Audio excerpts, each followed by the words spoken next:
আসসালামু আলাইকুম প্রিয় বন্ধুরা, আজকে যে বিষয়টা আলোচনা করবো এটা গত পরশু দিন যে ভিডিও দিয়েছিলাম স্যামসাং S03s এই সেটটা আমি কমপ্লিট করছি ইনশাল্লাহ। তো এই কাজটা আমি কী করছি, কাজটা কী করা লাগছে, হ্যাঁ আমি এই বিষয়টা বিস্তারিত আলোচনা করি, শুনেন এবং ভিডিও দেখেন। তো আমরা প্রথমে সিপিউটা রিভিউ করছি, রিভিউ করার পর সিপিউ লাগানোর পর দেখলাম যে স্যার চালু হয় না, আবার ওই সেম মানে আমি পাওয়ার সাপ্লাই যেটা আগে দিয়েছিলাম সেম কন্ডিশন। তো পরে কী করলাম, আমি কম্পিউটার লাগাইছি, এটা কম্পিউটার লাগানোর পর দেখলাম যেটা O2 পুট পাইতেছে, O2 পুট পাওয়ার পরে মানে মিডিয়াটেকের পুট পাইতেছে না, মানে O2 পুট পাইতেছে। তো পরে আমার সন্দেহ যে না এমএনসি সহ রিভল করা লাগবে।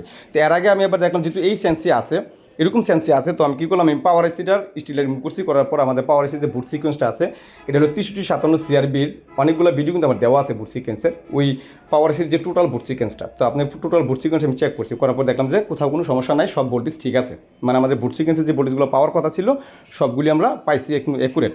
তারপর আমি হার্ডওয়্যার সলিউশনে গেলাম, হার্ডওয়্যার সলিউশন যাওয়ার পর যে ভোল্টেজ নামে একটা অপশন আছে, আপনি দেখবেন যে আমি S03s গেলে দেখবেন যে ভোল্টেজ নামে একটা অপশন আছে নিচে, হার্ডওয়্যার সলিউশন স্কিমেটিক এরপর ভোল্টেজ। ওই ভোল্টেজে যাওয়ার পর আপনি ইউএফএস এবং এমএমসির একটা ভোল্টেজ আছে, ওইটা আমি চেক করলাম। তো চেক করার পর দেখলাম যে দুইটা ভোল্টেজ আমার এখানে দরকার, একটা 1.8 আর একটা হলো হয়তো সম্ভবত 2.9 অথবা 3.1। আমি ভোল্টেজটি পাইছি, পাওয়ার পর আমি সিদ্ধান্ত নিচ্ছি তড়িগতি করে যে আমি সাথে সাথে এমএমসি রিভিউ করবো। তো আমি এমএমসি রিভিউ করছি, হ্যাঁ এই এমএমসি রিভিউ করার পর সেটা কিন্তু কমপ্লিট হয়েছে। তো এখন আমরা যেটা বুঝতে পারলাম যে যদি আমাদের মানে আমার যে যতগুলো চেক ছিল আমি যেভাবে চেক করি, আমি আগের ভিডিওতে কিন্তু আপনি 6357 CRBর মানে বিস্তারিত আলোচনা আমি করতে চাইতেছি না, জাস্ট আমি এটা কিন্তু আগে দেওয়া আছে বিধে আপনাদেরকে পূর্ণ এবং মনে করে দিতেছি, আর যারা দেখছেন না তারা আবার প্রয়োজনে আমার আগের ভিডিওগুলো দেখে নেবেন। হ্যাঁ, তো দেখার পর দেখলাম যে না সবগুলো ভোল্টেজ ঠিক আছে, তাহলে আমার এমএসি ছাড়া এমএসি ব্যতীত আর কোনো সমস্যা নেই। যেহেতু আবার আরেকটা অপশন হচ্ছে আমরা যদি O2 পুট পাইতেছে, মানে পুট পাইতেছে সরাসরি, তাহলে আমার এমএসি তোলা লাগবে, এটা ফরজ হয়ে গেছে। হ্যাঁ, এমএসি তুলছি, তোলার পর রিভিউ করার পর লাগানোর পর কিন্তু সেটা রানিং হয়েছে, কিন্তু রানিং হওয়ার পর একটা সমস্যা দেওয়া দিচ্ছে কি মোবাইলটা চালু হইতে একটু সময় লাগছে। তো যারা নতুন তাদেরকে বলতেছি যে কোনো মোবাইলের সিপিইউ এবং এমএসি রিভিউ করার পর